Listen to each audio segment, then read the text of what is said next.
Hello everyone! So today is Wednesday. So every Wednesday and Saturday, naka-work from home lang ako, which is sobrang thankful ako kasi meron akong at least 2 araw na nandito lang ako sa bahay. More time para makasama ko si JD tsaka si Mickey, mas maasikaso ko sila. And then, mas nakakapagpahinga ko kasi hindi ko na kailangan mag-travel from Bulacan to QC and pabalik na naman. Lalo na ngayon, sa umaga sobrang init tapos pagdating ng gabi is sobrang ulan. So by the way, since naka-break time ako ngayon, so meron akong i-share. Meron na naman ako na-receive na free sample from galing sa isa sa mga supplier or brand owner. So, nabuksan ko na siya kanina, pero i-share ko na lang din sa inyo. Sakto nga kasi, andito ako sa bahay nung dumating yung parcel.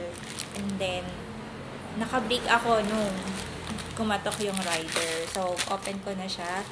So, ito ay isang tube ng Face You long-lasting mint flavor na whitening toothpaste. So, diba? Ang generous kasi hindi yung binigay ni seller, yung pinapadala ni seller na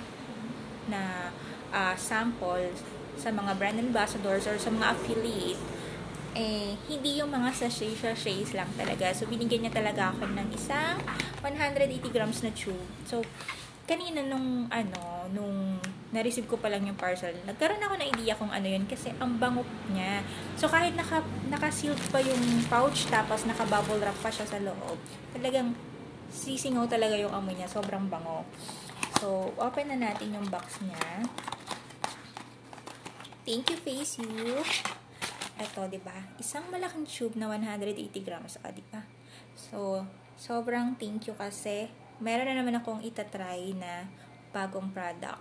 So, hindi lang ako ang magagamit nito, pati rin si GD, or kung may bisita kami, yung kapatid ko pupunta dito. So, matatry din niya to. So, yun. Sobrang excited na ako na subukan to, i-try, tapos gawa ng reviews, gawa ng content. Kasi sobrang ang gaganda nung mga reviews na nababasa ko sa kanya sa product na to. So kaya nag-apply ako or nag-request ako kay seller.